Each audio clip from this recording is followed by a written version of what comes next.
أن يأخذ كل طريق أن يأخذ كل طريق أن يأخذ كل طريقا أن يأخذ كل طريقا.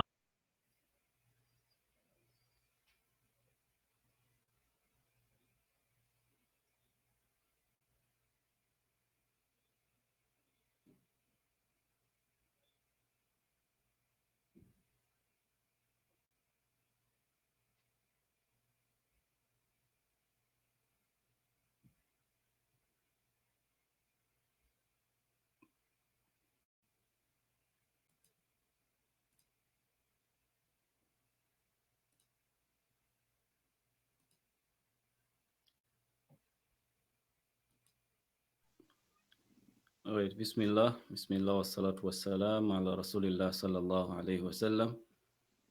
Allahumma la ilma lana illa ma 'allamtana fa'allimna ma yanfa'una wanfa'na bima 'allamtana wa zidna ilman. Amatenda majibu ga Allah tabaraka wa ta'ala. Tumusaba se okusasira emirimu ku Nabi Muhammad sallallahu alayhi wa sallam.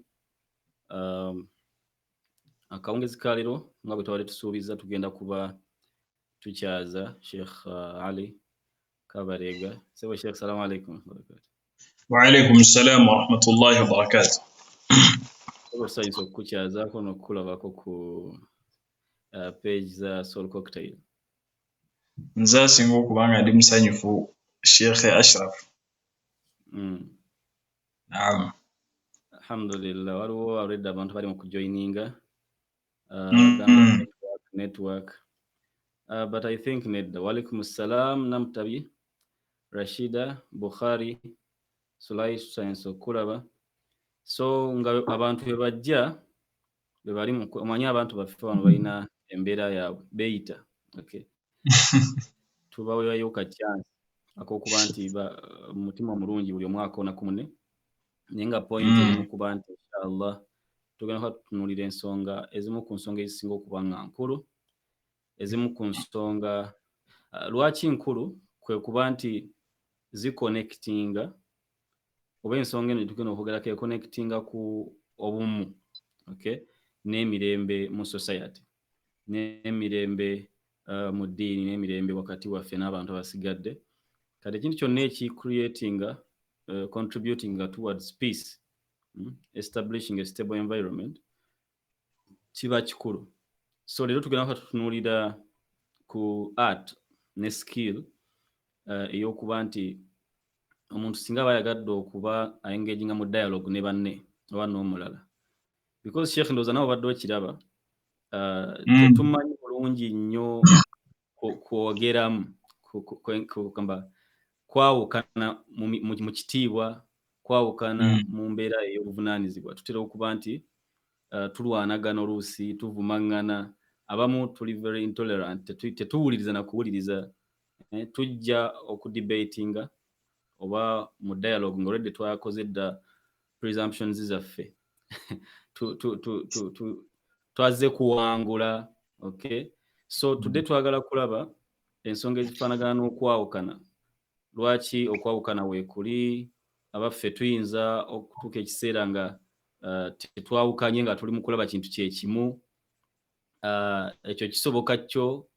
Twagala kulaba lwaki abantu baawukana, ye abaatusooka be baayawukana baakola batya. Ebintu nga bino bituyambeko okuba nti tunavigatinga through, tuggyemu lessons. It is going to be a conversation, a simple conversation we're going to have ffe, nze ne Seeka, then nammwe batulaba era batugoberera. Kansubire nti batuuse. Sheikh, ndowooza nga tutandika mbadde nsaba otubuulireko katono ku kwawukana kyeki, kye bayita khilaafu mu lulimi Oluwarabu. Khilaafu kyeki era lwaki weekiri? Kwegamba kyekimu ku bintu Allah byayagala bibeewo, kyekimu ku bye tuyinza okusolvinga. If you can give us that introduction, Sebo. أعوذ بالله من الشيطان الرجيم. بسم الله الرحمن الرحيم. الحمد لله والصلاة والسلام على أشرف الأنبياء والمرسلين صلوات الله وسلامه عليه وعلى أصحابه ومن تبعهم بإحسان إلى يوم الدين وبعد. batulaba mwenna amatenda majjufu ga Allah tabaraka wa ta'ala okusalira n'emirembe okusaasira n'emirembe bidderiwo ekitibwa Nabi Muhammad sallallahu alayhi wa sallama eyatujjira n'obulungamu nga bwe busiraamu. Ensonga eno nsonga nkulu nnyo era twasooka okugidibetingako ne mukulu wange ate nga mukulu wange mwirimu na buli kimu ne tugidibetingako okulaba nga ngeri ki gye tusobola okubeera nga tukwasaganya abantu oba ngeri ki gye tusobola okubeera nga tuteekawo embeera esobola okubeera nga buli omu ategeera nti endowooza zirina kubeera za njawulo nate tetulina kubeera nga twawukana. Ekintu ekisookera ddala okwawukana nga Abul Buqa al-Kafawi fi kulliyatihi nga bwe yakyogerako yagamba nti nno huwa an yakuna tariq mukhtalifan wal maqsud wahid, kwe kubeera nga abantu baawukana mu makubo ag'okukwatamu ensonga naye ate nga ekigendererwa kyabwe kyekimu. Kugamba nti nno ogenda okwesanga nti ffenna ebiseera ebisinga ebintu ebitera okubeera nga bitwawula ate ekigendererwa kyaffe kibeera kyekimu. Bwe kiba nga kya ddiini, for example, nti tuyinza okwawukana butya bwe tusinza Katonda naye ate nga ekigendererwa kiri kimu kubeera nga tutuuka mu maaso ga Katonda. Kitegeekese bulungi? Oba mu bino ebintu ebya bulijjo musobola okubeera nga mulina ensonga gye muliko gye mukubaganyako ebirowoozo, buli omu n'aleeta endowooza nga ya njawulo naye nga al-maqsud okubeera nga mutuuka ku kigendererwa mwenna kye mwagala naye nga buli omu ayise walala. Kakati ekintu ekyokubiri kye tulina okubeera nga tutegeera nti Allahu tabaraka wa ta'ala yatukola nga tulina kubeera nga twawukana, period. Kwegamba Allahu tabaraka wa ta'ala yatukola nga tulina kubeera nga endowooza zaffe zaawukana nga bwe yatukola nga tulimu abantu abakyala n'abakazi twawukana. Allahu tabaraka wa ta'ala n'akola ebisolo nga n'ebisolo byennyini bye yakola nabyo nga bikola ki era nga byawukana. Allahu tabaraka wa ta'ala n'ebimera byennyini yabikola nga bikola ki nga byawukana. Kyova olaba nti no mu surati Yunus yagamba walau shaa rabbuka laja'ala an-nasa ummatan wahida wala yazaluna mukhtalifin, nti singa Allahu tabaraka wa ta'ala yali ayagala kubeera nga abantu bonna babeera ku ndowooza y'emu ng'agamba Nabi Muhammad sallallahu alayhi wasallam, olw'ensonga nabbi yali alafubana nnyo okubeera nga abantu bakkiriza. Allah n'amugamba walau shaa rabbuka, ay gwe Nabi Muhammad sallallahu alayhi wasallam okwegamba owankawanka abantu bano okubeera nga bali ku ndowooza y'emu nga gwe bw'okola ki bw'oyagala, abantu babeere nga bakkiriza nga bw'oyagala, naye ekyo tekisobola kubeera nga kinnema olw'ensonga nti Allah yennyini yagamba nti nno innahu idha arada eri mu surati Yasin nti bw'aba yagadde ekintu kyonna agamba bugambi kun fayakun, nekikola ki nekiba. Kati Allahu tabaraka wa ta'ala ng'agamba Nabi Muhammad sallallahu alayhi wasallam, singa kino ekintu nali nsobola okubeera nga abantu bonna mbakola nga bwe batyo bwe bali, laja'ala an-nasa ummatan wahida, nani badde bafuula ekibiina kimu endowooza nga y'emu, n'agamba wala yazaluna mukhtalifin, naye bagenda kusigala nga baawukana mpaka Allahu tabaraka wa ta'ala bw'alizingako ensi. So okwawukana hadhihi min sunnatullahi fil khalq, ekyo kiri mu nkola ya Allahu tabaraka wa ta'ala mu kubeera nga atonda era tekikoma ku bantu bokka, nga era Allah bw'agamba alam tara anna Allah anzala min as-samaa'i ma'an fa akhrajna bihi thamarati mukhtalifan alwanuha, nti temulaba Allahu tabaraka wa ta'ala atonyesa amazzi fa akhrajna bihi, atonyesa enkuba okuva waggulu, fa akhrajna bihi thamarati mukhtalifan alwanuha, nembeera nga kwegamba enkuba eyo bwetonya ebimera nabyo ne bikola ki ne bimera naye nga mukhtalifan alwanu nga byonna bikola ki nga byawukana. Omuntu ateeka wano kasooli n'ateeka wano muwogo n'ateeka wano doodo n'ateeka wano ki, Allah n'atonyesa enkuba abitadde mu ttaka limu naye byonna bifulumayo nga bikola ki byawukana.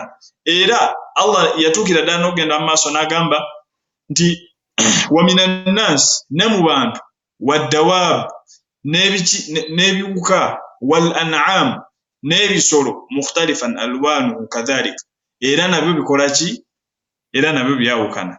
وقال أيضا إلى الله تبارك وتعالى ناقام أنتنو ومن آياته خلق السماوات والأرض،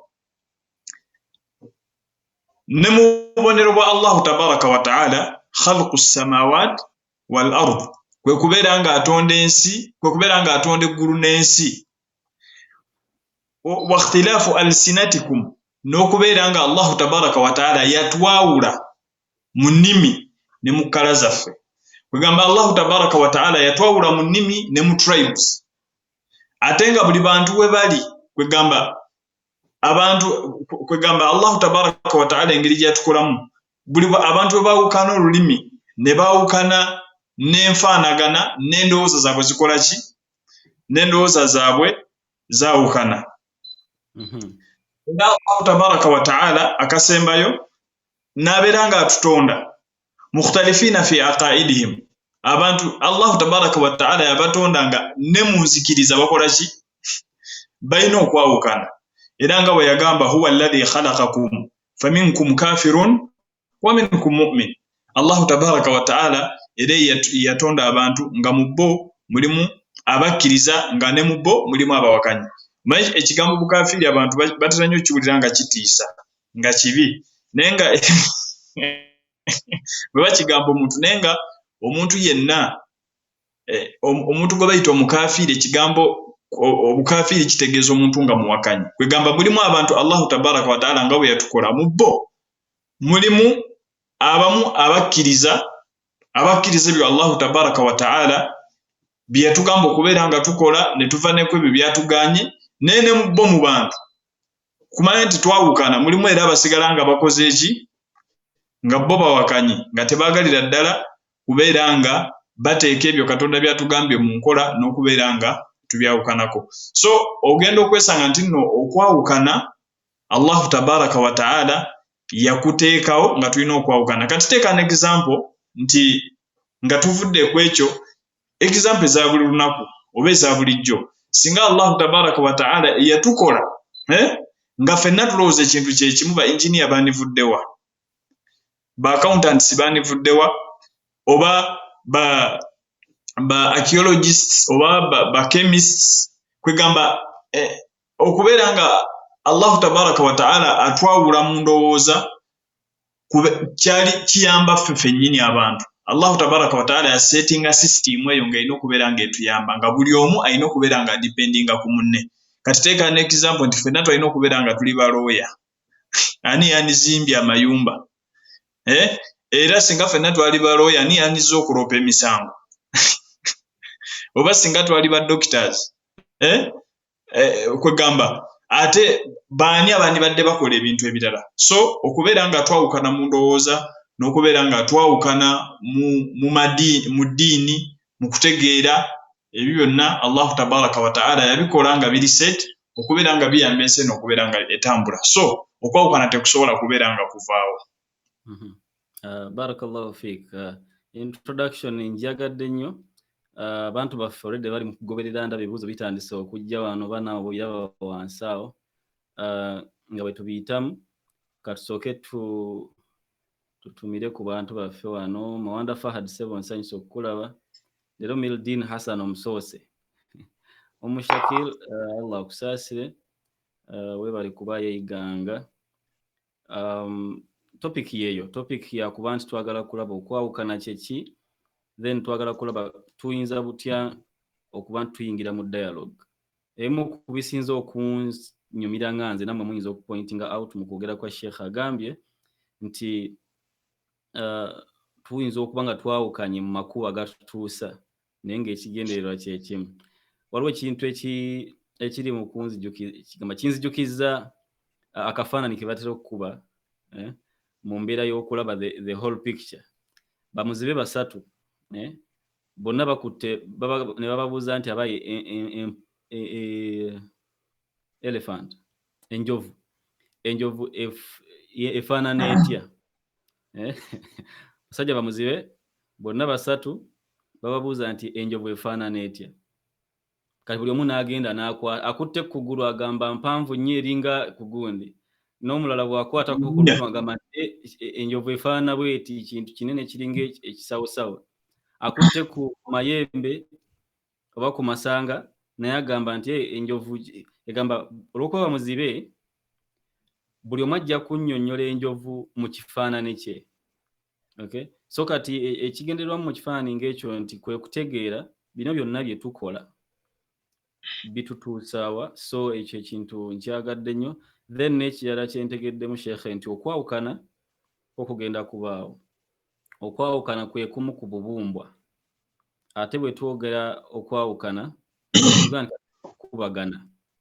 Naye Sheikh akitulaze nga kiri mu bitonde bya Allah. Emmere yonna si matooke.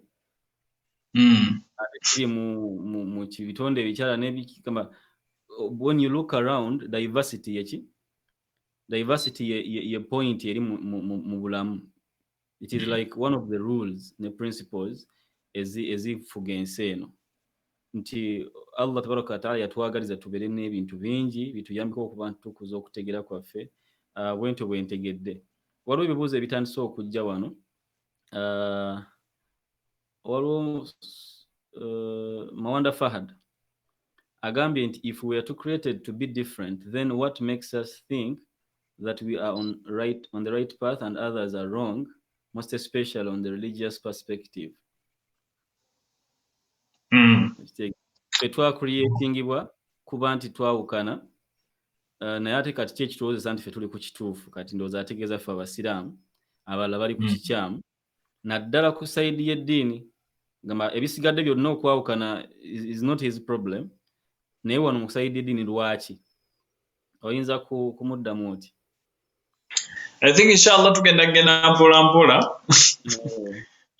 Tugenda mpola.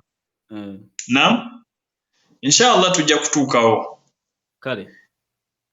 Kakati ekyokubiri kye tulina okubeera nga tutegeera nti Allahu tabaraka wa ta'ala bwe yamala okubeera nga akola abantu oba n'akola embeera nga bwetyo bweri nga yakubeera nga twawukana.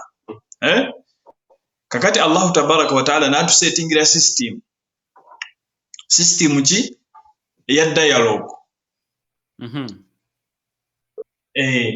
Allahu tabaraka wa ta'ala n'atusetingira system ya dialogue nti newankubadde mwawukana naye enengeri bwe mutyo musobola okubeera nga mukwatamu ebintu. Kati sokarabe for example mu surati Baqara Allahu tabaraka wa ta'ala yamala okugamba bamalayika nti agenda kukola omuntu. Wa idh qala rabbuka lil malaika inni ja'ilun fil ardi khalifa. Allahu tabaraka wa ta'ala agamba bamalayika nabagamba nti nno ngenda kubeera nga nteeka omusigire ku nsi. Yani Allahu tabaraka wa ta'ala agenda kubeera nga akola omuntu amuteeke ku nsi. Allah okulaga nti bakiyita okubeera nga nakyemalira. Allahu tabaraka wa ta'ala yawa bamalayika chance okubeera nga bawa endowooza yaabwe. Ne bagamba nti nebagamba Allah nagamba ogenda kuteeka omuntu ku nsi agenda okwonoona wayasfiqu ddima abeere nga ayiwa n'omusaayi wa nahnu nusabbihu bihamdika wa nuqaddisu lak, ate nga ffe tubadde tukutendereza nga tukusuuta. Kwegamba nti Allahu tabaraka wa ta'ala kwegamba yawa chance bamalayika okubeera nga nabo kwegamba bawa endowooza yaabwe ku kintu Allahu tabaraka wa ta'ala kyagenda okubeera nga ateeka ku nsi. Ekyokubiri laba shaitani ekitonde ekisingayo okubeera nga kizibu. Naye nawe yatuuka n'afuna kwegamba Allah amaze amugambe nti wa idh qulna lil malaikati isjudu li adama fasajadu illa ibilisa. Allahu tabaraka wa ta'ala agamba bamalayika bonna bakole ki? Bavuname okujjako Ibilisi yakola ki ye yagaana Allah nambuuza mpa ensonga zo nagamba yalagirawo nti bakakwate bakakasuka eri yamugamba mpa ensonga lwaki tewayagala kuvunnama eri Adamu ku lwange namugamba asjudu liman khalaqta tina mbere nga nvunnamira omuntu kwegamba nvunnamira ekintu kye bakoze mu ttaka olaba era Allahu tabaraka wa taala abuuza ono amuwa ensonga lwaki aganye okubeera ng'akola kino so Allahu tabaraka wa taala n'abeera nga atuseetingira embeera ey'okubeera nga tukola ki tuwangaala mu nsi nti tusobola okubeera abantu basobola okubeera n'endowooza nga za njawulo omuntu asobola okubeera n'endowooza nga nfu naye endowooza enfu gwe gy'olaba nga nti endowooza gy'olaba nti nfu ku sayidi yo yesaawa eyo kyaba alaba nti kituufu kakati kyova olaba mu aksamu alhiwar mulimu kye tuyita almunadhara kwegamba almunadhara kwe kubeera nga abantu tudibetinga we do dialogue okubeera nga tutuuka ku kituufu kitegerekese bulungi nti kye tuba tunoonyamu alwusulu ila alhaqi wassawab okubeera nga tutuuka ku mazima ne ku kituufu kwegamba ono alowooza kino nono n'alowooza kino naye on the long run kye twagala okubeera nga tutuukako kye kituufu ne wabeerawo almukabara kati almukabara it is almost the same thing ne debate naye kakati ate eno yo omuntu ye aba tayagala kutuuka ku kituufu wabula ye kyaba ayagala kubeera nga ithbati lwujud okubeera nga kwegamba ayagala kuteeka obuteesi kigambo ki naye nga talina kigendererwa mu kyo okujjako kubeera nga anoonyamu okubeera nga agoberera omwoyo gwe n'okubeera nga agoberera kwegamba abantu bamulabe ayagala shuhura naye nga sigamba mbw ayawukanye nti olw'ensonga ayagala kubeera nga atuuka ku kituufu era mu zino ensonga bbiri almunadhara kye kisinga obulungi kuba ffenna tunoonya kituufu kyova olaba nti Allahu tabaraka wa taala era yaseetinga embeera mu Qur'an nti onansonyiwa ku cutting short naye mbaddala tutegere bulungi right now tuli mu kwogera tumaze okwe-establishing nti Allah tabaraka wa taala yatukola nga tujja kwawukana nga bwe yatonda ebitonde byonna ebisigadde nga byawukana mu mbeera nnyingi kati mu bye yatonda nga bigenda kwawukana ze ndaba zaffe okay perception kyova olaba nga ne wali ku Iblis Allah tabaraka wa taala yamubuuza yakiraba atya ate nga Allah tabaraka wa taala bwe yabuuza bamalayika si lwakuba nti tamanyi naye okutusomesa nti bwobanga owangala n'abalala this is how this is the system gye yali atugamba system y'okuba nti tuwuliziganya kati obadde otuwadde n'ogamba nti mu aqsam oba types za dialogue okusinziira ku intentions z'abantu za mirundi ebiri kyebayita munadhara kwe kuba nti omuntu ayingira mu debate kyebayita debate nti tunoonyaamu mazima twagala kufuna mazima ne mukabara tujja kuba na ebinja bisatu doesn't matter naye nga buli omu ayagala kuwangula ekikulu kya byonna kutuuka ku buwanguzi ku mazima kati n'otugamba nti ekisingako obulungi kwe kuba nti omuntu agenda mu debate ng'anoonyaamu kutuuka ku mazima si kuwakana si kuwangula si kukola ki newankubadde ng'ekyo kitulimu ng'abantu omanyi wiini enyuma sheekh wiini enyuma naye terina kututwala mutima kutuuka kuba nti tuva ku mulamwa okuba nti tuengaginga mu dialogue bwe mba nkutegedde bubi nga oncorrectingamu katono Sheikh oli ku point okoze summary kati mulimu abantu eno waliyo ebintu bingi nnyo inshallah mu messages abantu bakutumira Sheikh ekirabika wazze ne baasi ne costa abantu mwebali wano waje tusanyusa okulaba namba ibamu nayo bali kubaawo Princess Afan bali kubaawo Let me see. Shakila agamba in psychology, the fact that people can't perceive a concept the same way, it brings misunderstandings as well as differing in thinking. Yeah. We cannot You perceive know, in the same way. So definitely, what do you have to say about this? ekyo nga bwe ŋŋambye nti Shakira just akoze bukozi summary ku bye tuze twogera. Halo? Akoze bukozi summary ku bye tubadde twogera. Of course nti abantu ebbanga batemala nga tebakwatagana mu ndowooza ekwegamba eyo entandikwa y'okubeera nga twawukana. Tugenda kukiraba. Era Allahu tabaraka wa ta'ala era bwe yatuuka olw'ensonga nti waliwo al-ikhtilaf fi al-aqaid au al-ikhtilaf fi al-adyan okubeera nga twawukana ddiini. Naye era Allahu tabaraka wa ta'ala yali atunyonnyola mu Qur'ani engeri gye tulina okubeera nga twegamba okubeera nga twogerezeganyamu ne bannaffe be twawukana nabo mu kukkiriza. Allah we yatuuka okubeera yagamba wala tujadilu ahla alkitabi illa billati hiya ahsan. Temubeeranga mukubaganya ebirowoozo oba omanyi ennimi zaffe zino oluusi zitera okubeera enfunda oba aljidal ne munadhara mu Luganda kisobola okubeera nga kubaganya ebirowoozo. mal mas'ul anhu bi a'la min as-sa'il. Tuyinza okugamba nti ebirowoozo bajja kutuyamba wano Mawanda Fahad ajja kutuyamba. Anyway, temudibetinganga n'abantu ba ahlul kitab. Ba ahlul kitab Allah tabaraka wa ta'ala yali ategeeza abayahudi n'abanaswara oba abayudaaya oba the Jews and the Christians. Nagamba temudibetinganga nabo okujjako nga mukozesa ebigambo ebisingayo okubeera nga birungi. Naye daba wano Allah bwe yali atugamba okukoowoola abantu okujja mu busiraamu yagamba ud'u ila sabili rabbika bilhikmati walmaw'izati alhasana. Bwe mukoowoola abantu okujja mu ddiini mubeere nga mubayita n'ebigambo ebirungi. Naye bwe yatuuka mu jidaal yagamba illa billati hiya ahsan, yani ismu tafdhil anil hasan.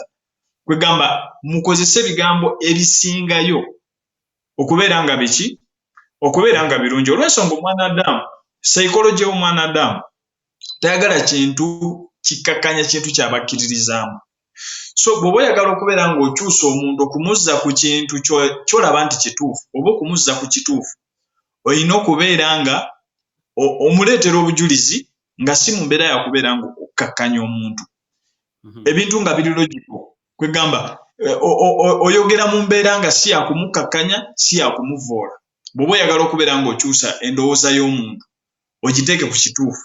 Naye buli bw'ojja nga oyagala okuvuma omuntu, buli bw'ojja nga oyagala kubeera ng'omukkakkanya ne bw'aba nga ali ku kikyamu, kiba kitegeeza obeera nga awandiika ku mazzi.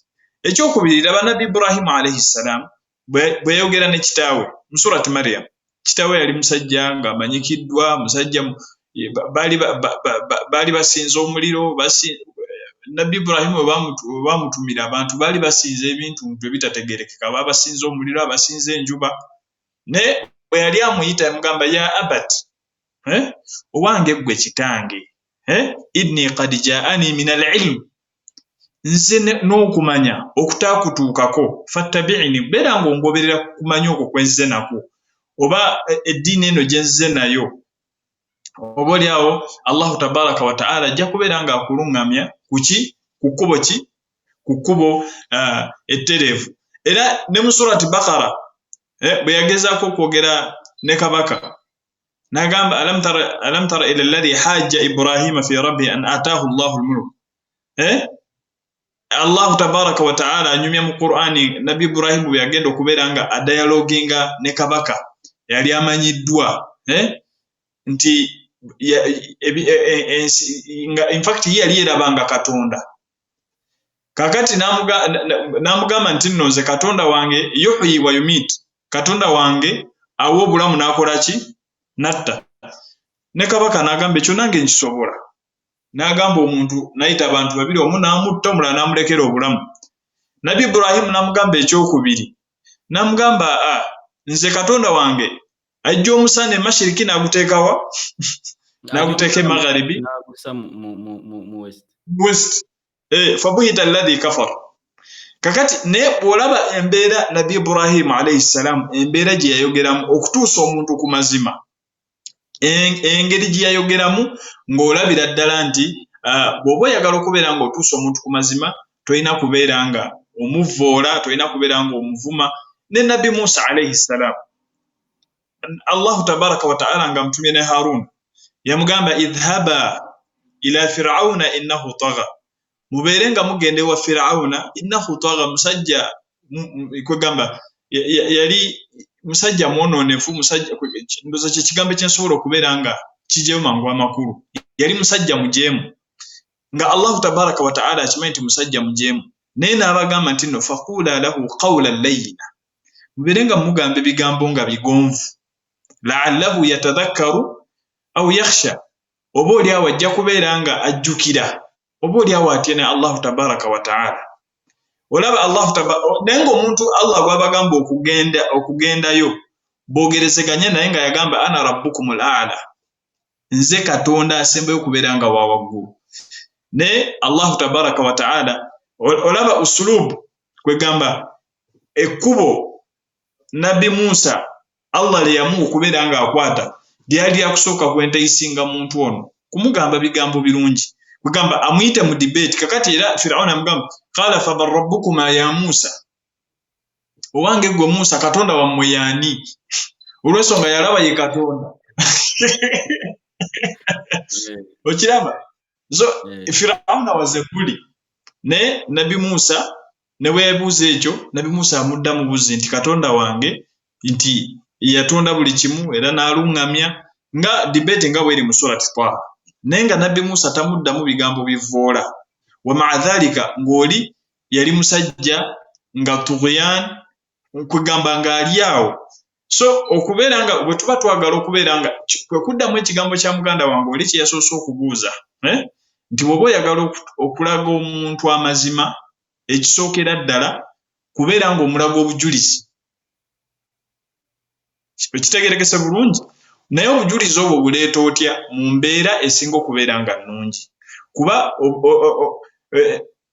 kuba kuleeta bujulizi n'oli n'aleeta obubwe bw'oba nga bukola amakulu okitegeera eddiini zino eddiini Allahu tabaraka wa ta'ala gye yatuwa etambula n'okulowooza kwaffe etambula ne waaqi n'ensi nga bw'etambula teri kintu Allahu tabaraka wa ta'ala kye yatuwa nga kyawukana n'endowooza zaffe era buli kimu kyonna ekijja nga kyawukana n'endowooza y'abantu aba bulijjo ekyo tekisobola kubeera nga kibeera ddiini Allahu tabaraka wa ta'ala bwe yali awa abantu obufumbo for example katono nti Allahu tabaraka wa ta'ala bwe yali awa abantu obufumbo tulina okubeera nga tufumbirigana kintu kiri tabii nti abantu basobola okutabuka ne baawukana okitegeera era Allahu tabaraka wa ta'ala n'atunnyonnyola nti bwe mbanga mutuusa okubeera nga mwawukana mukole ABCD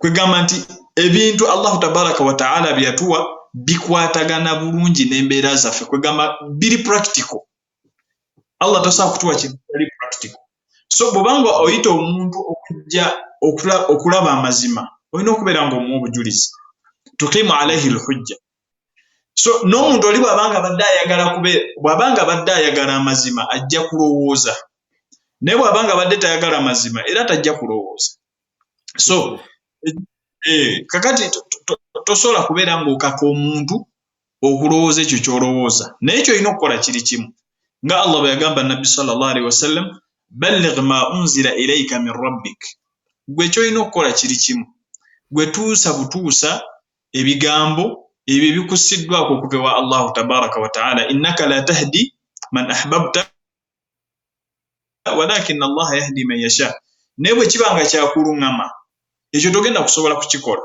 olw'ensonga Allahu tabaraka wa ta'ala yamanyi abaluŋŋama yamanyi n'abatagenda kuluŋŋama naye ate ekyo kisinziira ku ki lwaki Allah ayogera bw'atyo Allah yatugamba dda mu Qur'ani wa hadainahu najdain Allah atuteerawo amakubo abiri. Imma bw'okola ebirungi omanyi gye bikola ki gye bikutwala, bw'okola ebitali bituufu omanyi gye bikola ki gye bikutwala. Era nagamba nga mu hadithi inna alhalala bayyin wal harama bayyin, buli kintu kyonna omuntu kyalina okukola nga kituufu aba akimanyi, ne buli muntu kyalina okukola nga kifu aba akikola ki aba akimanyi nti Allah tabaraka wa taala kye yatuziyiza. Era bw'obanga era ne Nabbi sallallahu alaihi wasallam n'atuwa kwe tupimira obutuufu bw'ekintu n'obukyamu bwakyo, n'agamba nti nno wal ithm, kwegamba nti ekintu kyonna nga kibi kyekyo kintu gwe kennyini bw'oba okikoze toyagala abantu bakikole ki bakirabe. So kakati okubeera nga okukyusa omuntu tosobola kubeera nga okikola, naye gwe kyosobola okubeera nga okola okubeera nga oyogera naye mu mbeera ennungi. Okay, barakallahu fikum. Information nyingi nyao Sheikh Adilla, omanyi Sheikh getwakyasiza leero hafizu ate muhaddisi kwegamba obujulizi buyika buyisi bwe buti. Tugenda kupozingamu katono tusobole okuba nti obuli awo tujjamu ebirala. Nze ekimu ku byenfunye lesson number 1, wala tujadil ahla alkitabi illa billati hiya okuba nti bw'oba oyagala kuengaginga mu dialogue, Allah yagamba ba Christians n'abajju memba mu engaginga mu dialogue nabo temukozesa okujjako ebigambo n'amakubo agasinga okubanga malungi.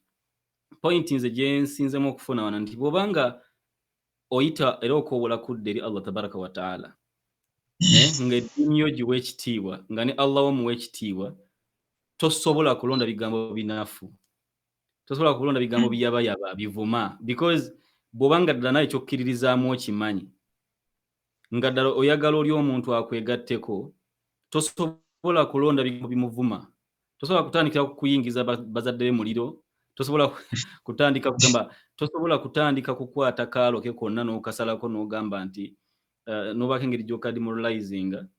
That is not the best way. Now because your faith is the best, that is what you believe, bwe kyokkiriza, omuntu alina okubanga alonda the best approach. Kubanga kiringa muzadde nga ayagala omwana akule bulungi, aba amulowoleza ekisinga okubanga kirungi, tamukuza mu ngeri yaki. Kati omuntu ayagala abantu ba adopting endowooza ye n'enzikiriza ye, kozesa ebigambo ebisinga okubanga birungi, kubanga orepresentinga Allah, ate Allah tabaraka wa taala ki mulungi. Akalala ke napiikinzeemu keeka okuba nti bw'obadde oddamu ekibuuzo kya muganda wange Mawanda Fahad, lwaki abantu twawukana era tumanya tutya nga tuli ku kituufu nga bala bali ku kikyamu. Obadde omugambye nti ekisookera ddala obujulizi. Okay? Omanya otya nti oli ku kituufu? Obujulizi bw'olina. Oyinza okuba ti wabukuwa naye nga wabuwulira, owawuliriza nga badebatinga, n'owuliriza n'abano n'onoonyeza okumanya n'owulira nga mbutuufu. This is how, because Allah kyeyatuweesa ki omutwe guno. So emu ku ngeri esinga okuba nga nnungi brother Mawanda Fahad Sheikh gy'atugambye kwe kuba nti how do you know that you are on the right path, era kyokkirizaamu kyekituufu, kwe bujulizi, okusinziira ku bujulizi bw'olina ne facts ezitali disputable. Kamba ekyo nakyagadde nnyo seeka nga akyogedde. Ekyokubiri, bali abantu nabo bakkiriza nti bali ku kituufu. So kati olina okumanya nti bw'oba oyagala okukoowoola abantu, you have to make it about them. Abantu baba bakola businesses mu lulimi lwa business Sheikh bagamba customer ye mukama wawe. Kati bw'obanga oli daa'i mulungi, olina abantu, olina bid'a ajolaba nga bagikola ng'ekunyiiza, tugeze kati awo tuli mu basiraamu.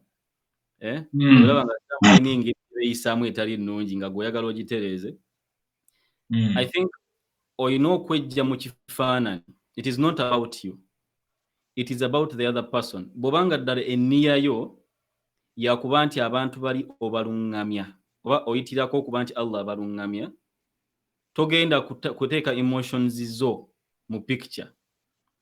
Ne bw'oyagala okunyiiga ogenda kujjukira Nabi sallallahu alaihi wasallam yatugamba ye yatumwa ng'alinga ali ku kinnya ky'omuliro ataasa obwojjolo tebukola ki tebugwamu gamba teyeetunuulira nga ye naye atunuulira omulimu gwali mu kukolera abantu so seeka yenna oba omumanyi yenna oba naawe kenyini mu mbeera zaffe eza bulijjo ng'abawe olina okuba nti osaasira nnyo atalaba nga bw'olaba to the extent nti you are willing to listen n'okukola kyonna ky'osobola mu kuba nti omukkakkanya mpaka lw'alitegeera amazima ago totuuka wakati kati awo n'owulira nga gwe Allah gwe yatumye olinga bulooka ne bagamba nti mugende mufulumye abantu mu mayumba babayita batya court order n'amenya bumenya bw'oba tofuluma mu ddakiika bbiri tugenda kukamenya eddiini ne dialogue teba bwekyo tojja ng'ogamba bw'atategeera mu ddakiika abiri agasooka nga muvuma oba nga nteekako nti oyo tajja kutegeera so I think these are beautiful lessons we can pick tugenda kwawukana within mu ddiini yaffe mu ndaba yaffe tugenda kwawukana n'amadiini ag'enjawulo tugenda kwawukana ne mu ndowooza because mu communities nga Uganda it becomes worse kubanga tulina cultures zaawukana so mu katundu ke kamu ojja kulaba ng'omusiraamu omusoga n'omusiraamu mugaana n'omusiraamu omukiga n'omukatuliki omukiga tulina culture esooka n'etuwa perception gamba tutuyite batya etuwa reference nti tugenda mu culture ne twawukana mu culture netujja ne twawukana mu ddiini ne twawukana mu masomero gye twasomera ne twawukana ku exposure tulina okuba very careful the best way yeri Allah tabaraka wa taala Sheikh kye yatugambye nti londa the best of the words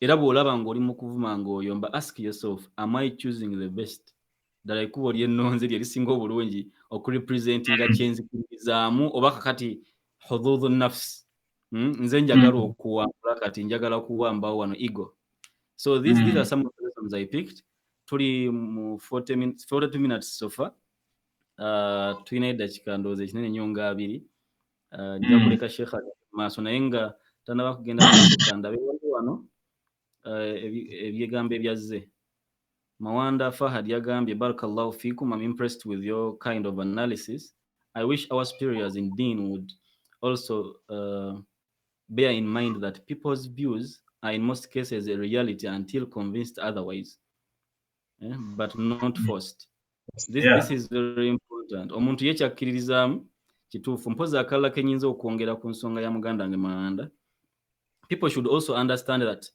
the difference between thoughts and facts thoughts are not facts you can think about anything naye leka kukitwala nti kyekituufu kyekyo kyekigenda mu maaso kyekimu n'abantu seeka they need to understand that emotions are just information tekitegeeza mbu olw'okuba owulira nti onyiize nti waliwo akunyiizizza sometimes oba onyigidde bwereere so emotions are just information you can choose how to act upon this kind of information ojja kulaba nga dialogue egenda ekola ki efuuka y'amakulu waliwo wano someone is appreciating Nachimbugwe Josephine agambye salamu alaikum alaikum salam wa rahmatullahi wa barakatuh thanks for the great work you're doing webale nnyo nina wano Nashra Nachayina wa alaikum salam then muganda wange Sheikh Muhsin Wagaba agambye thank you my two sheikhs for the great work to add while in a debate we seek to get a winner and a loser the product of dialogue is just understanding there is no winner or loser. I think this is a very good insight. In a debate, we might need that because tuagala kutuka kuchi. But now a dialogue is about understanding, tell winner and loser. And if I understand my brother well, it is about listening to another person's view. Trying to understand where they come from. Where do they come from? Of recent now is debating very, very hot for Trinity. Monotheism. Moyo Katonda Trinity yaba Christians. I got to understand something new. Banji mufu tugamba batali basiramu nti Katonda ali mu basatu. It is not actually what they mean. Nasanga I will not go deeper, but I realized to them that is monotheism. bayina engeri bakiyinterpreting nga gwe kyogamba kye bagamba okitegeera. So understanding where they are coming from is very important. Era ndowooza regardless of bafu oba bakyamu, you just have to use the best words mu engaging muki. So thanks very much Brother Mohsin for that contribution. Kandabe only one comment, then Sheikh you will continue. Sheikh agam women series mutuyi za mashallah. We Sheikh Kabalega is deliberating. Sebo Sheikh abantu bakusinye ndo bagenda kuletera enkoko nga current in your web. Barakallahu fi. The floor is yours. You may please continue. We have like 15 more minutes. Inshallah. Kakati kukusembayo wali eri ku bantu betwawukana nabo mu ddiini. Akantu kinabadde nerabidde. Example ya Nabi Muhammad sallallahu alaihi wasallam. Omanyi suratul kafirun. Nga lwaki Allah tabaraka wa ta'ala yagissa ezimu ku nsonga nti abapaganizi b'e Makka bali baagala Nabbi sallallahu alaihi wasallam. Olw'ensonga yabagamba bajje basinze Allah, ne bamugamba omanyi kye tulina naawe kyolina okukola kiri kimu.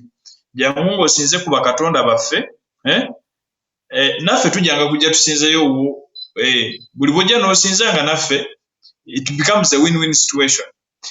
Kakati Nabi Muhammad sallallahu alaihi wasallam ekigambo kye yakozesa kyali very simple, yagamba lakum dinukum waliya din. Mwine eddiini yammwe nange nina eddiini yange. Naye teyabagambako nti bakatonda bammwe babi bali bwe bati muli bashiriku mukola bwe muti. Naye yabagamba bugambi nti yagiyita na ddiini naye nga hakikatan si ddiini. Naye yagamba nti lakum dinukum waliya din. Kati nekibeera nga nti yagiyita bo kye bagiyita. Yagiyita bo kye bagiyita. So nekibeera nga kitegeeza nti tulina okubeera nga tukozesa ebigambo ebisingayo okubeera nga birungi okubeera nga tetuvoola bannaffe. Ekyokubiri, ikhtilafaati zaffe eziri mu ddiini. Tulinamu ikhtilafaati eziri mu ddiini zirimu za mirundi ebiri. Mirimu al-ikhtilafaat enjawukana eziri mu usulu ddiini. Nembeeramu ne ikhtilafaat nga ziri mu furu'iyat ddiini, nga ziri ku matabi g'eddiini. Bwe tugamba nti eziri furu'iyya oba eziri far'iyya, ze ikhtilafaat ziri fiqhi. Ezo kwegamba eza jurisprudence, okutegeera amateeka ga Allah tabaraka wa ta'ala nga bwe yagassa. So ekyo kyenja okusinga okubeera nga njogerako nnyo kuba usulu ddiini ffenna ogenda okwesanga nga ffenna tuzikola ki?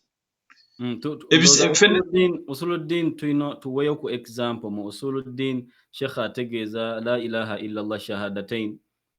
Ebyo tosanga abasiraamu nga babyawukanako. Esswala obwetteeka bw'esswala ne yaumil qiyama gamba ebintu byonna obwa haramu bw'omwenge, obwa haramu bw'obwenzi, gamba ebintu nga bi usul tetubikola ki? Tetubyawukana. Kubanga Usuluddin abamu bayinza okulowooza nti it is about aqida. No, mu aqida yes, naye ne mu fiqh ebintu ebimanyikiddwa nti bye bino gamba nga obujulizi buli qat'i thubut wa dalal.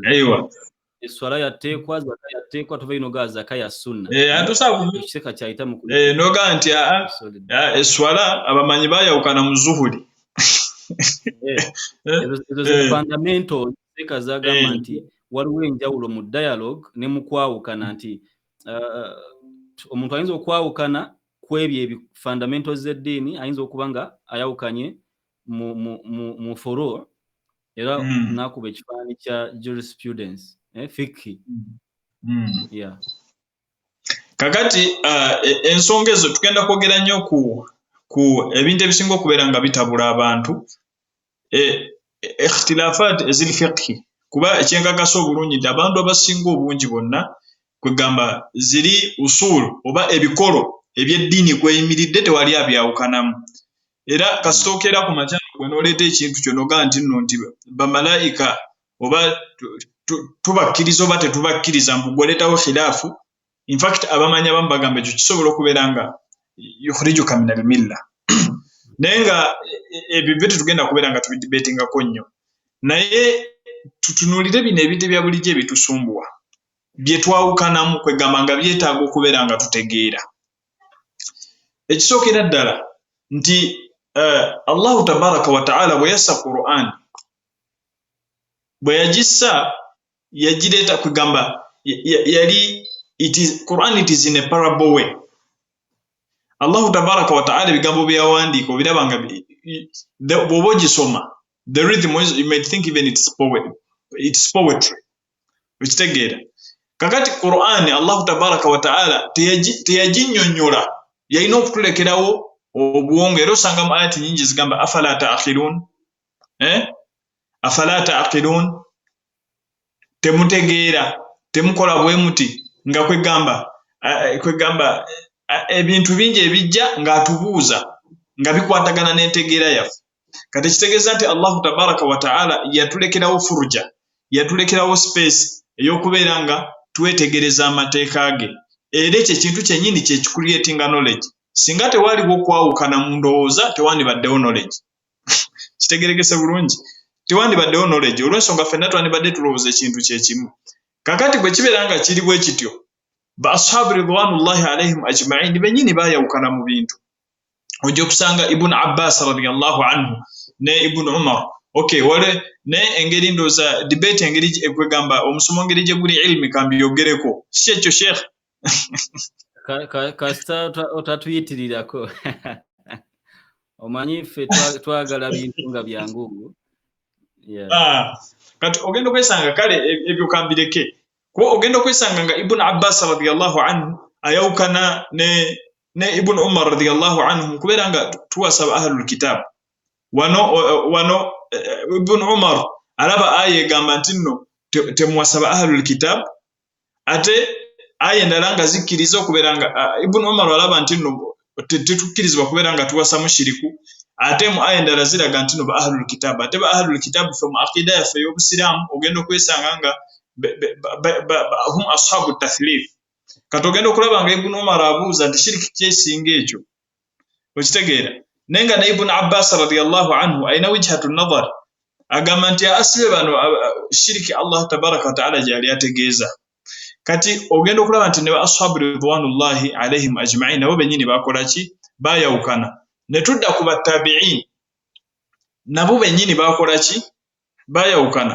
teso singa okubeera ngeri mashhur wakati wa Imamu Shafi'i ne Imamu Malik omuwalimu we baayawukana ku riziki nti riziki kwegamba riziki kwegamba nti olina okubeera nga waliwo sababu riziki okutuukako oba tolina kuteekawo sababu Imamu Malik ng'agamba nti riziki tolina kuteekawo ki toteekawo sababu Allah akuwa bwe riziki Imamu Shafi'i n'agamba nti no nina okuprovinga omuwalimu ono nti riziki olina okuteekawo sababu okutuukako n'atambula olina okuteeka ekkubo omanyisa kuli Mwarabu nnyo kati ebigambo bino Imam agamba nti riziki Imam Malik agateeka ekkubo Katonda yagikuleetera agikusanza wonna w'oba oli so Imamu Shafi'i n'atambula n'asanga muzeeyi nga ayina ebintu n'amukwatirako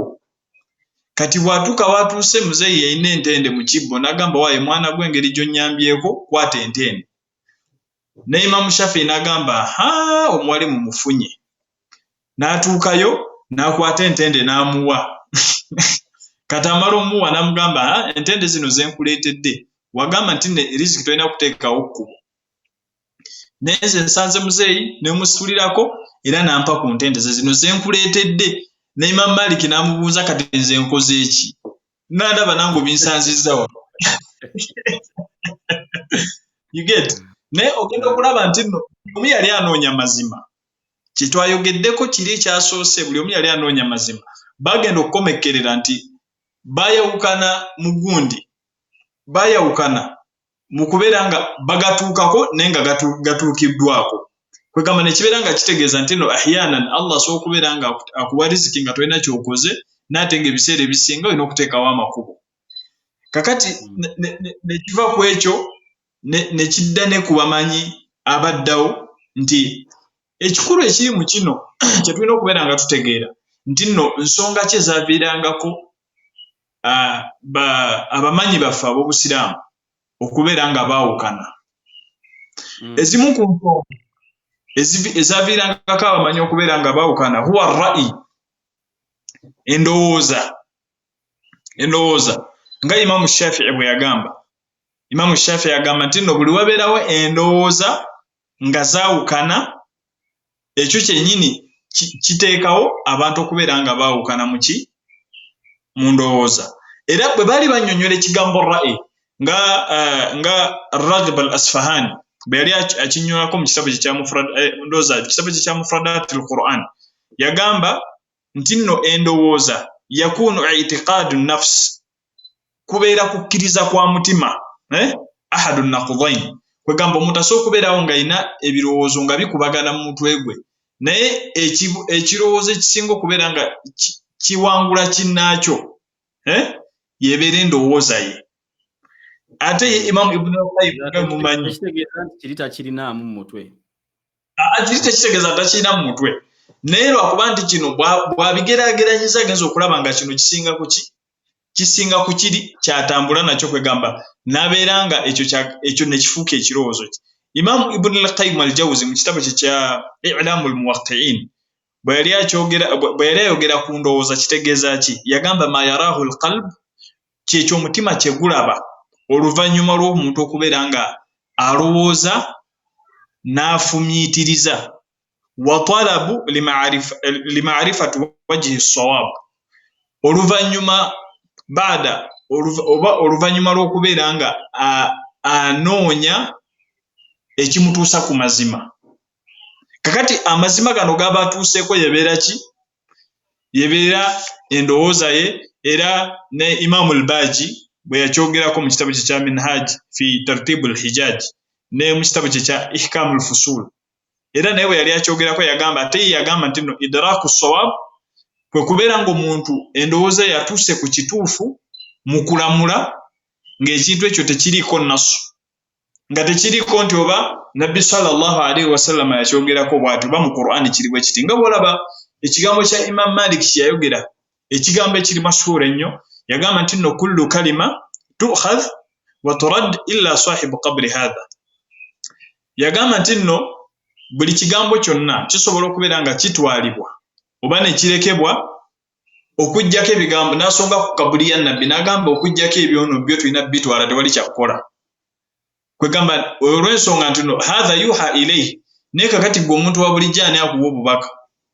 Nabbi sallallahu alaihi wasallam ebigambo bye tubitwala li annahu ma yantiqu anil hawa in huwa illa wahyu yuha.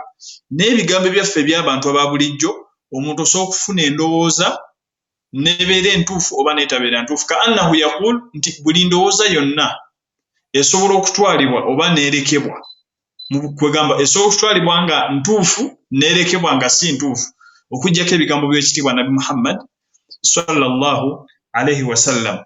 Ekintu ekyokubiri ekiviirako imma baffe okubeera nga baayawukana mu nsonga lulimi, olw'ensonga Allah nga bwe yagamba nti no Qur'ani yagissa mu lulimi Oluwarabu. Kakati olulimi Oluwarabu lwennyini lulimi lugazi, ate nga n'Oluwarabu lwennyini lulina lahjat oba ze twaniise nga dialects. Ekiraba kati wagenda ng'okusanga nti ekigambo aya nga bwezze oba ekigambo kya Nabi Muhammad sallallahu alaihi wasallam, ate ng'ogenda okusanga mu dialect ey'ekika ekirala nga kitegeeza kigambo kirala. Kakati for example nga Allah tabaraka wa ta'ala bwe yatugamba mu Qur'an, ya ayyuhalladhina amanu la taqrabu ya ayyuhalladhina amanu idha qumtum ila as-salati faghsilu wujuhakum wa aydiyakum ila al-marafiq wamsahu bi ru'usikum wa arjulakum ila al-ka'bayn. Abange mu abakkiriza bwembanga mutuusa okubeera nga musaala, nga mugenda kuyimirizaawo esswala, mubeere nga munaaba ebyenyi byammwe, munaaba emikono, mubeere nga muyisa n'amazzi mutwe. Kati wamsahu bi ru'usikum. Kakati Imam Shafi'i rahimahullah yagamba eyo ba'u litab'idh, eyo ba mu lulimi olwarabu ebeera ya kwegamba ogamba nti nno ekitundu ku kintu biruusikum kiba kitegeeza nti nno bw'osangulako wano oba oti wuzuye kola ki wuzuye ebeera etuuka tofunayo obuviiri n'oyisaako tofuna buviiri n'oyisaako olw'ensonga nti mu lulimi olwarabu baawe ekitegeeza ekitundu ku kintu kakati ekirala bwe yatuuka aya gyekomekerera wa in kuntum marda aw ala safarin aw jaa ahadu minkum min alghait aw lamastumu nisa obanga mukutte ku bakyala abamanyi abamu bakiikirayo nga allahu tabaraka wa taala okwegamba allah kyeyali ategeeza kukwata ku bakyala okumukwatako obukwasi naye ate ibunu abbas radiyallahu anhu n'agamba hadhihi kinayatun an aljima ekyo allahu tabaraka wa taala teyagala bwagazi kuswaraha oba kuwogera kigambo nti okwegatta n'abakyala n'akozesa ekigambo banga mukutte ku bakyala kati kuba allams mu lulimi olwarabu oluusi kitegeeza okubeera nga weegatta ate at the same time kitegeeza kubeera nga okola ki okwata ku muntu kakati ogenda okulaba nti ebintu ebimu ebitukaayanya era n'osanga oli nga ye ng'aluma n'amagego ng'agamba nti nno olina okusimula omutwe gwonna kati nga tatunuulidde balala ate bo bagamba ki nalwaki baalaba bwe batyo nalwaki balaba bwe gamba agenda mu kitabo ajja mu kitabo ye n'atwala ayiwa tagoberera lwaki bakola batuuka ku ekyo kakati n'ekyokubiri abantu okubeera nga baawukana mu idrak al idrak kyakusatu al idrak mu kubeera nga kwegamba obwongo bw'abantu okubeera nga abamu abantu engeri gye balowoozaamu abalala si gye balowoozaamu kwegamba obugezi oba nsookiko IQ y'abantu nti IQ zaawukana kakati for example era yensonga lwaki nabbi Muhammad sallallahu alaihi wasallam yayogera mu hadith n'agamba nti no Allahu tabaraka wa ta'ala hadithi ntuufu eri mu Sahih Bukhari abantu Allah asaasira omuddu awulidde ebigambo byaffe oba ebigambo byange nabbi Muhammad sallallahu alaihi wasallam faballaghahu kama sami'ahu n'atuusa ebigambo ebyo nga bwabikoze eki nga bwabituusizza n'agamba farubba hamil fiqhin ila man huwa afqahu minhu oyinza okusanga omuntu ono ebigambo byatutte nga tabitegeera hadithi ya nabbi yagikwata alhamdulillah era n'agituusa nga bwe yagikola ki bwe yagiwulira naye oba oliawo nti ye ebigambo byennyini byatutte tabitegeera naye ng'omuntu gw'abigambye ate amusinga okubeera nga abitegeera kakati nga nabbi sallallahu alaihi wasallam for example basahaba beyagamba nti no temusaala okujjako gamutuuse fi banu Qurayza batuuka mu makkati asuli etuuse bano bagamba nti annabbi sallallahu alaihi wasallam yatugambye tetusaala okujjako nga tutuuse eri ne bano ne bagamba nti obudde bw'esswala butuuse okiraba kakati buli omu neekwata ku kituufu kuba era al-maqsuud kubeera nga basaala kakati bano ne bagamba nti kiringa nabbi yabadde ategeeza nti singa tutuuka mu Banu Qurayza ng'obudde bw'esswala buno obudde bw'esswala buno esswala nga tennatuuka gye tujja okubeera nga tusaalira n'ate kakati esswala tukwatidde mu kkubo kati ekyo ne kitegeeza nti nno okubeera nga abantu baawukana mu kubeera nga tutegeera ebintu kirina okubeerawo fi kulli haali min al ahwal mu buli mbeera yonna naye ekisingira ddala obukulu okubeera nga tuhandolinga enjawukana zaffe mu bulungi lekay la nakhta arjulina lisababi alkhilaf abantu tutuuka n'okwetemako amagulu abatusooka Imam Malik Imam Shafi'i tumulirako ebigambo bingi waliwo omuyizi gwe yayawukana naye amala okwawukana naye oli n'afunamu embeera n'amugamba nti tekitumalira okubeera nga tusigala nga tuli ba Luganda newankubadde twawukanye mu ndaba mu gundi endala waliwo gwe yagamba nti no twegamba ebintu bingi bye twegattako mu bitono ate bye twawukanyeemu kitufuula ab'obulabe ogenda okwesanga nti ebintu ebitutera okubeera nga twawukanamu wallahi bye bisinga obutono okusinga ebintu bye twegattako ebyetwegattako bingi nnyo wabula ate ebyetwawukanamu ebitono ate bye bitutabula ate nga gwe tolina amaanyi gasobola kubeera nga nti ekintu ekyo okijjawo kuba kati bw'okeera ku makya n'ogamba nti ogenda kujjawo okwawukana kw'abantu kiba kitegeeza nti you on a different planet, not planet Earth. So embeera eyo tulina okubeera nga tukitegeera nti abaima abaasooka abamanyi baffe abaasooka nga Imam Ahmad ibn Hanbal yayawukana nnyo n'omuwalimu wa Imam Shafi'i kuba Imam Shafi'i yali muwalimu wa Imam Ahmad ibn Hanbal naye Abdullah ibn Ahmad ibn Hanbal agamba nawulira ebbanga lyonna taata wange buli bwe yazuukukanga ekiro okusaala ekiro yasabiranga Imam Shafi'i obulamu bwe bwonna wa maadhalika bayawukananga mu bintu naye yagamba obulamu bwe aye kakati ate buli omu ayagala oli agamba nti nno oli akeera ku makya n'agamba nti nno okusibayo mu sabuti tekukkirizibwa oli n'agamba nti nno okukkirizibwa naate waliyo ne pate ye eri awo oba musiiba oba temusiiba ze tebikola ki tebinkwatako omuntu n'atuuka n'okuvuma munne ng'ayimiridde ku kituuti nti lwakuba nti nno oli aganye okusibayo mu sabuti ekyo sheekhe tosobola kubeera ng'okiteeka mu mitwe gy'abantu tosobola kubeera nga okiteeka mu mitima gy'abantu so ebintu ebyo tulina okusooka nga buli bw'oba nga tonnaba kwawukana na muntu yenna oba nga kwegamba olina okusooka n'otegeera wijhatu nadhariye mu kwawukana kwammwe endaba ye ku kintu ekyo waayi ye lwaki alaba bw'atyo kati ekyo kasitoma okutegeera nti lwaki alaba bw'atyo then osobola okubeera nga ohalla omushikira oba okubeera nga kwegamba otuuka kubeera nga olongoosa n'ebbanga ly'omala nga totunuulidde lwaki ye kwegamba lwaki ye ina ensonga bweti lwaki ensonga yagipurezentinga bw'atyo gwe nojja n'ovuma n'omuyita mu nanfuusi n'omuyita mu butade n'omuyita ki ate oluusi agenda okumaliriza ng'oluusi gw'alowooza nti n'oli ku kituufu ate nga ye oluusi ali ku kikyamu gw'olowooza nti oli ku kituufu ng'oli ku kikyamu ate nga ye ali ku kituufu nga Imam Shafi'i ekigambo kye kyensembyayo ekigambo kye ekyo nkyagala nnyo kuba kye kimalawo nizaati zonna ze tulina yagamba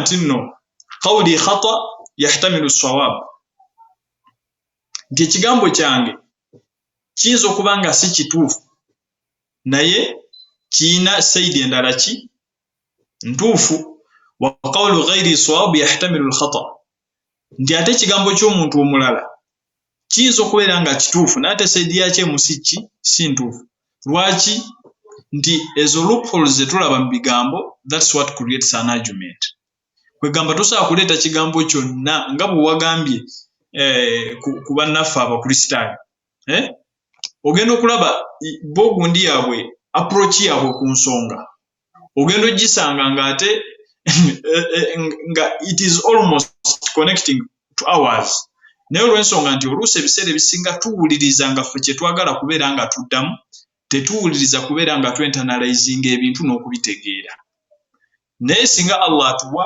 okubeera nga omuntu owuliriza bw'omala okuwuliriza n'olowooza bw'omala okulowooza n'olyoka respondinga then the world will be a better place to live so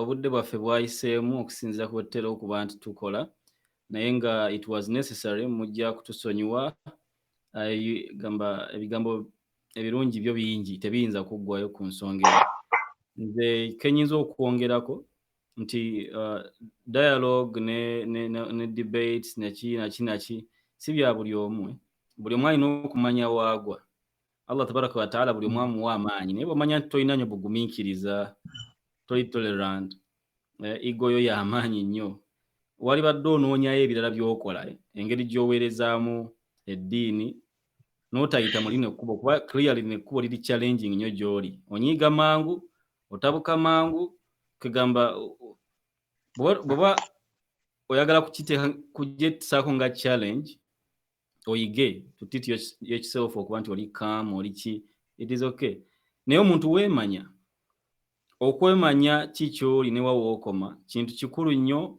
mu kuwasa Allah yakitukubirira n'atugamba tuwase gye tujja tufumbirwe gye tukola ki gye tujja mu society Allah yatuyigiriza okuba nti tuwa abantu abakulu ekitiibwa buli omu n'amuteeka mu kifo kye ne mu irimu osobola okulaba nti irimu eno yentabula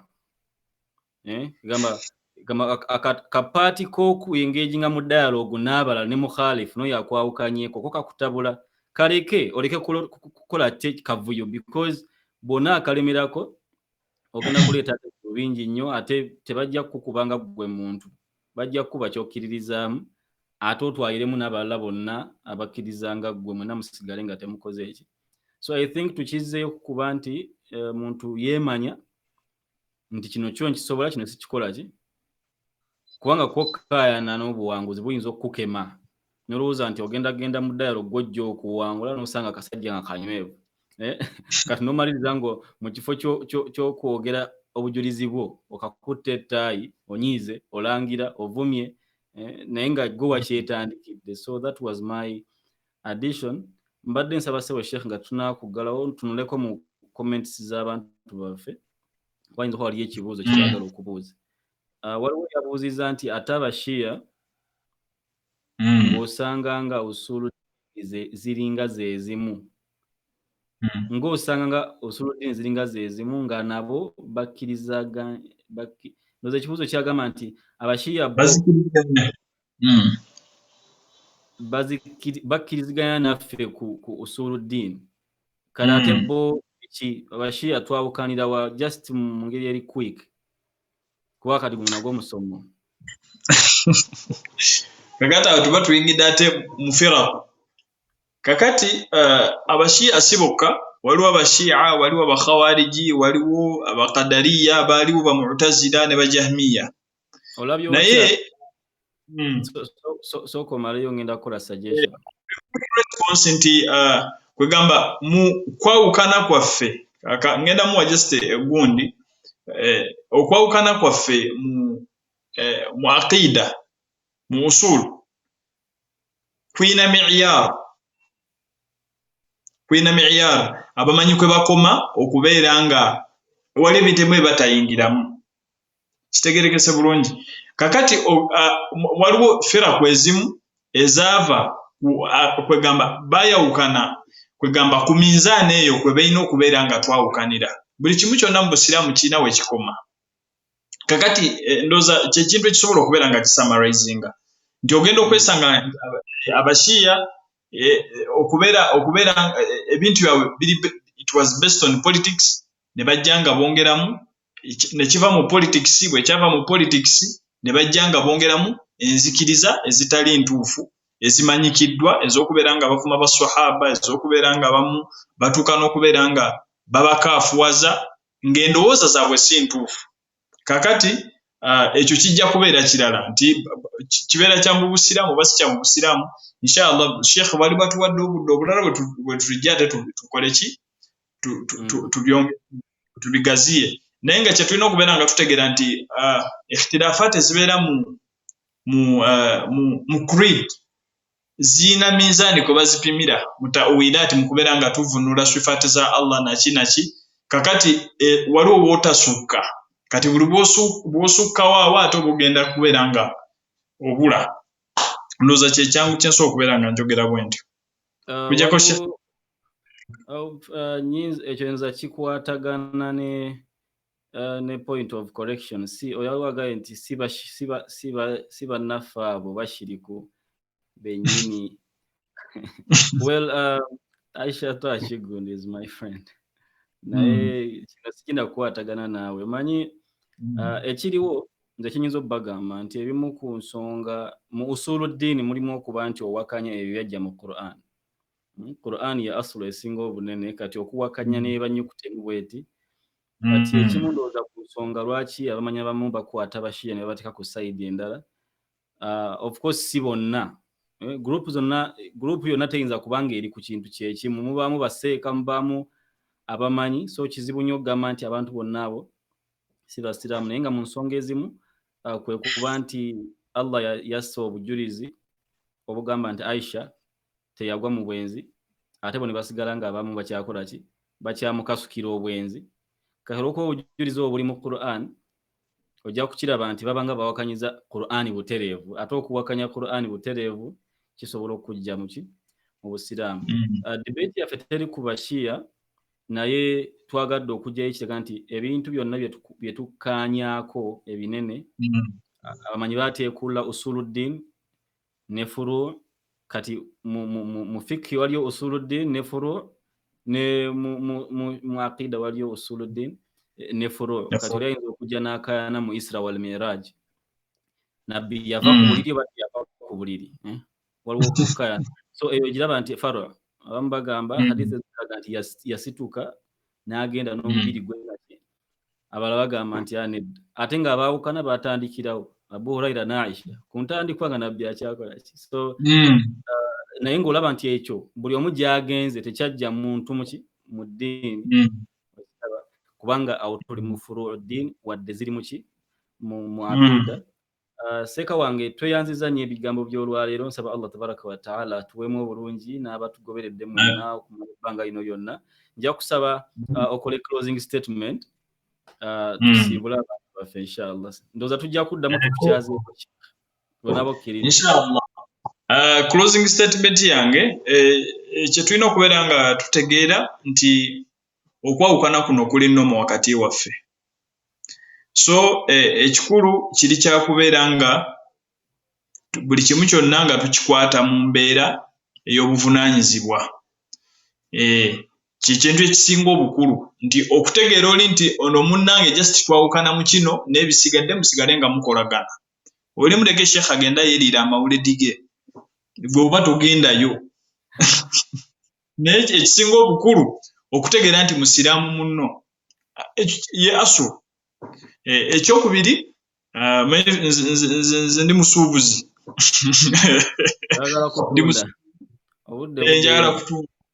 njagala kutunda tulina amata gaffe ga Royal Milk inshallah gali mu supermarkets zonna. Kampani yaffe y'abasiraamu so mubeere nga mutuwagira twagala kujja nirabidde okugamba abatulaba nti Sheikh marketing and sales manager wa Royal Milk naye mu ssaawa za curfew zino mutukoledde kimu ab'amata inshallah tugenda kubeera nga tukyanivelinga mu Ramadan. Ekyokubiri nga Sheikh yagambye CEO mu Albayani ate n'oyo naye mukama wange Sheikh yennyini so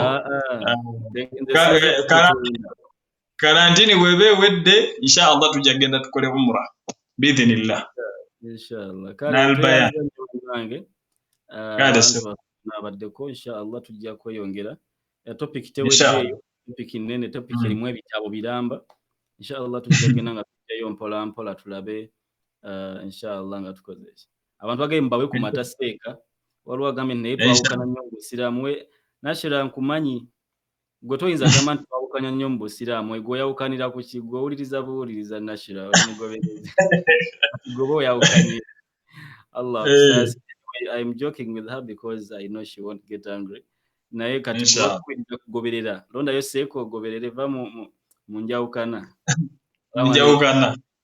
Assalamu alaikum warahmatullahi. Allah